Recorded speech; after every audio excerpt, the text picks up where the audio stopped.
Hey, I'm Noor Naseer for AdTech Unfiltered. Today's episode covers a topic that deserves a bigger spotlight: workflow. It may not be the flashiest part of the business, but it's very important. As agencies and AdTech companies navigate rapid change, evolving client demands, and the relentless pace of innovation, the way work gets done and how well it gets done is becoming the competitive advantage. Joining me is Matt Barash, CCO at Nova and longtime industry voice known for his sharp takes and willingness to challenge the status quo.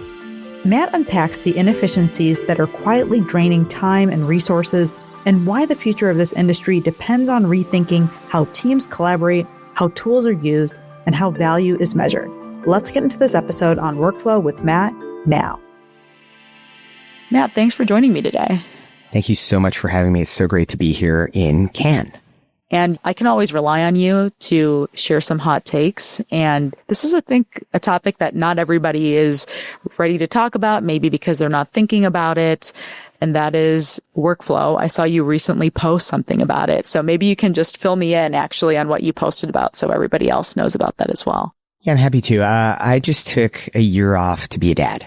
Stepping aside from a business that I've been deeply immersed in for the past 25 years and looking from the outside in gave me an opportunity to regain a little bit of perspective. But at a moment of imminent disruption, and this industry is going to see some chaos, time to think a little bit differently. And so there were really two key themes that stuck with me as I had a bunch of conversations over coffee, drank way too much caffeine, and started to get really hyped up about this business again. Number one was there was going to be chaos across holding companies. It was just a matter of time. And so a year ago, Brian Lesser came into Group M as CEO, made it very clear that he had a plan and he was going to execute against it. As we record, you're in the midst of that change and that transformation. You've got IPG and Omnicom merging. You've got Publicis winning everything.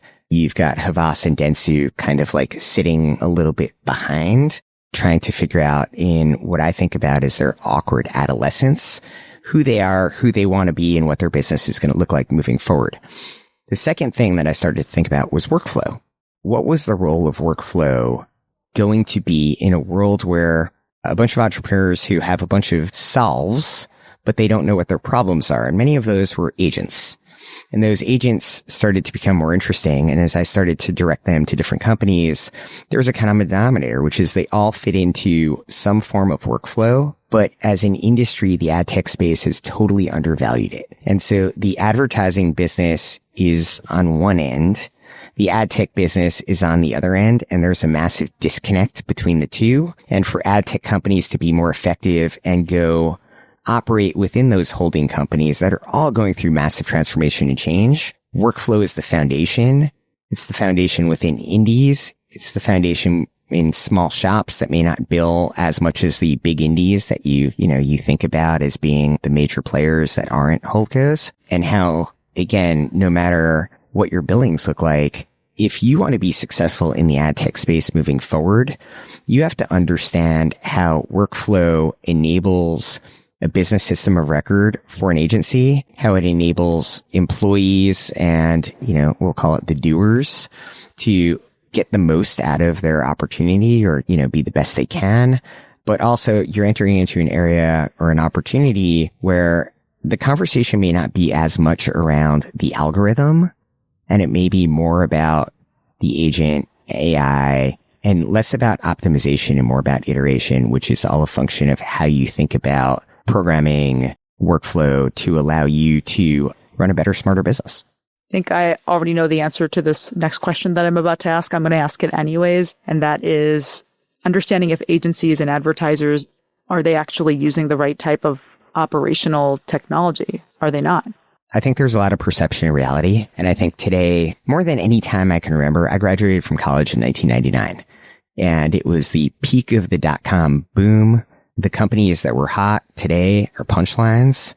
And, I think I look at this moment as being analogous to where we were in 1999 in terms of the companies that you're starting to hear more about OpenAI, for example, to me, has this massive market lead today in terms of the perception.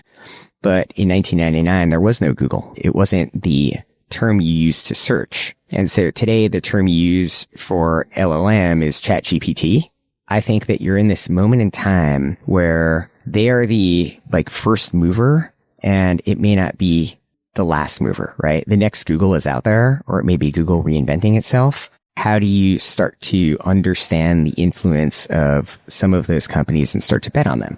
Now, what does that mean for agencies using technology? It means that they're starting to roll out different systems. Their foundation at the holding company has been Mediation. Mediation has, well-known challenges across the industry. We know that.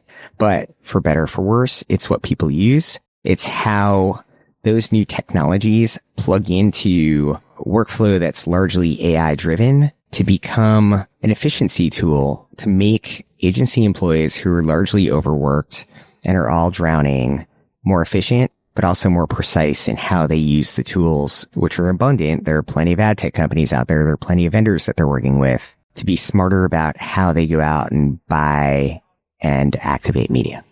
Do you think that there are too many, again, agencies or advertisers who are currently overly invested in those types of antiquated tools, and that's robbing them of both their budget and their time, especially the time of their talent?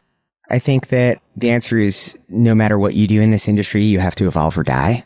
And so I think whether you're the legacy workflow platform, you have to demonstrate evolution. But also I think there's an opportunity for all these new platforms that are solving for different challenges that, we didn't know were challenges to become embedded on top. And so that's where it becomes really interesting about the perception and reality piece, which is you're starting to see announcements every week around agencies adopting different workflow tools that they're building and they're branding and they're pushing to market as being a differentiator.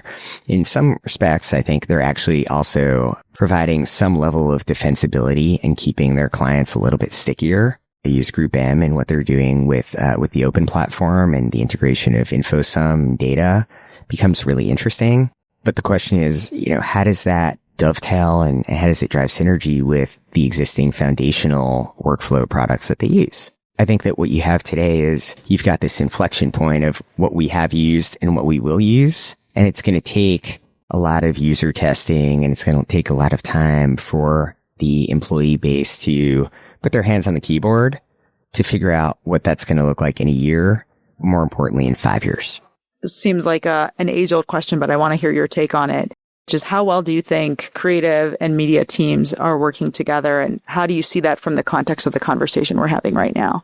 Yeah, I mean, look, I've bet my career on creative at this point, and it's the marriage of creative and AI, and I think that there's a different appetite to test creative depending on who the marketer is and who the agency is. In many environments, they're two separate teams, and they've got to come together at a certain point. I think we're moving towards real-time optimization. And so what does that mean? It means that, when I talk to a small indie that's focused on an SMB that may not have production values, but they come to me at a company called Nova, and they have a great social feed with really rich content that drives high engagement across their customer base, and they're like, we want to buy in CTV. We give them a tool to be able to repurpose that great social content to then deploy across a DSP and air on a streaming platform. That democratizes the experience where production budgets historically have been a blocker for them. Is that going to be true for Fortune 500s? Maybe, maybe not. But I think for ad tech people to successfully improve the KPIs that we care about, we have to start having conversations with media teams, with creative teams, and helping them come together because they're siloed within most agencies. They're all looking for, the agency is a tough place to play these days. I think the house is on fire. They're looking for better resources and better partners to help to provide a consultative approach to run better businesses and be more defensible. I want to pull something out that you just mentioned, leaning into the KPIs that we care about. And I wonder if sometimes the KPIs that we care about aren't actually the ones that are going to help us focus on workflow in smarter ways. We're obsessing over the wrong things. Tell me some of your thoughts on that. we'll say we're entering the third decade of programmatic at this point. When I look at the click-through rate, and it's not the great proxy, but it's the easiest one to sit here and talk about. When programmatic began, it might have been 0.07. Today, maybe it's 0.10, maybe it's 0.11. Is that better? Sure. When you think of all the capital that's been deployed to make this art, science, and precision marketing the perfect ad to the perfect user at the right time, it feels like we're failing massively. And so how do you use tools to take that 0.11 or that 0.12? And if you can make it a 0.5, you've just increased your efficacy massively. You've just become a way smarter, more efficient, more effective business. And I think that's where workflow comes in. I think that you'll start to see agents make recommendations. I think you'll start to see copilots help employees become better, smarter, and understanding the tools and resources that they have at their disposal to then understand different types of campaigns that have run and how to have findings in 30 seconds or less that historically their strategy teams have taken 2 weeks to deliver back. And so I find that really exciting. I find it highly disruptive. I think there's nothing but upside. I don't think that you're taking the human out of the equation. I think that what you're doing is you're giving the human new tools, and they'll have to have a new skill set to be able to actually operate, drive, and then ultimately activate using these new, hopefully smarter data points to drive their businesses. What do you think is the hidden cost associated with this type of inefficiency that we're discussing? Are there things that advertising leadership isn't thinking about where they're making their business suffer because they're not noticing what the operational impact actually is? Let me turn this back to you for a second. When you think about that question, how much time do you think people use in Excel rather than in workflow programs?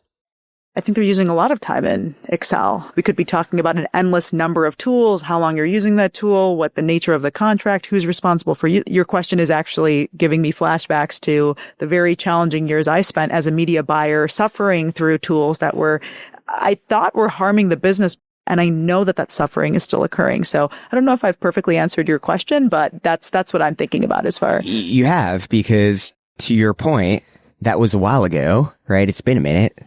But nothing's changed. And so the only way that changes is by some agency executive going, you know what? We're going to cut off access to Excel. All employees are going to be forced to use workflow, and they're going to learn these tools, and they're going to grow accustomed to these tools because this is our future and Excel is our past.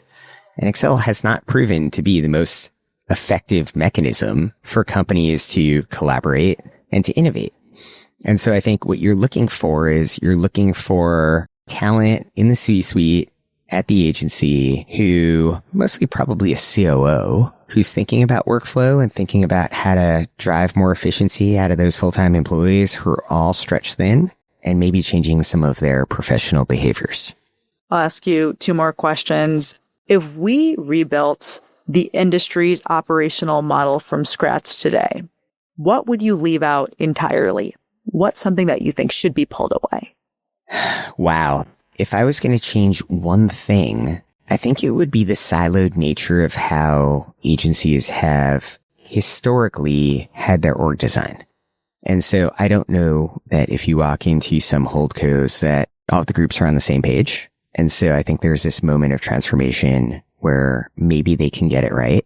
Maybe they can look at things like central services that can help them streamline what they do across the entire company so that they're on one set of processes, or, they've got certain groups that handle opportunities, not just in a vacuum, but in a broader sense. I think that's an area that has been neglected, and I think it's an area of opportunity. Within the realm of rethinking workflow for advertisers, for media agencies, is there any advice you would leave with people who are thinking about, we want to hit the road in a new way into next year? What would you say to them as they're thinking through that process? Yeah, I think, number one, this industry, so many companies are living paycheck to paycheck. They're just thinking about the world in terms of 90-day cycles. They just want to get through the quarter. And so they're playing checkers.